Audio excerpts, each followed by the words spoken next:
Pour définir effectivement vraiment la stratégie commerciale d'une entreprise, il faut vraiment faire un audit assez prolongé. Nous personnellement, on considère qu'il faut quand même un bon mois d'immersion dans l'entreprise pour bien connaître tout ce qui est ce qu'on appelle classiquement effectivement ses forces, ses faiblesses, mais aussi les opportunités auxquelles il peut être confronté sur le marché, les menaces que le marché peut lui proposer malheureusement à cette entreprise. Et en fait, c'est quand on fait une synthèse de ces 4 éléments où on en sort effectivement une stratégie en 4 axes qui dit voilà sur quoi je dois m'appuyer, qu'est-ce que je dois surveiller, à quoi et qu'est-ce qu'il faut que j'améliore et qu'est-ce qu'il faut que je supprime absolument si je veux bien me développer commercialement. Donc généralement on arrive à une stratégie en 4 axes comme ça. En fait ce qu'il faut comprendre c'est que cette stratégie également prend en compte un autre paramètre que je ne vous ai pas cité, c'est vrai, c'est effectivement la notion d'urgence. C'est-à-dire que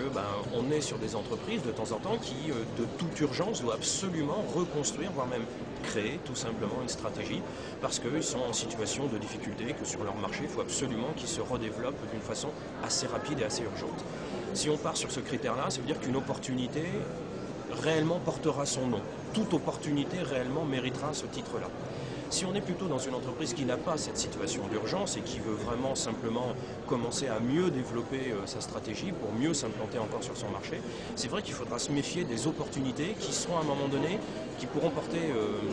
pourront représenter des risques de se voir écartés de notre politique commerciale et en fait d'être chronophage, source de temps, d'énergie et de ne pas nous apporter grand-chose. Donc là, il faudra se méfier des opportunités. Toute stratégie doit évoluer, c'est-à-dire que le principe même d'une stratégie à un moment donné, c'est de la transformer en termes de plan d'action. Ça veut dire que quand le plan d'action on le suit et qu'on réalise les actions qui sont prévues dedans, à un moment donné, quand elles sont finies et qu'elles ont porté les résultats, ça veut dire qu'on passe à une étape supérieure et qu'on peut commencer à avancer gentiment dans notre stratégie et à la faire évoluer effectivement.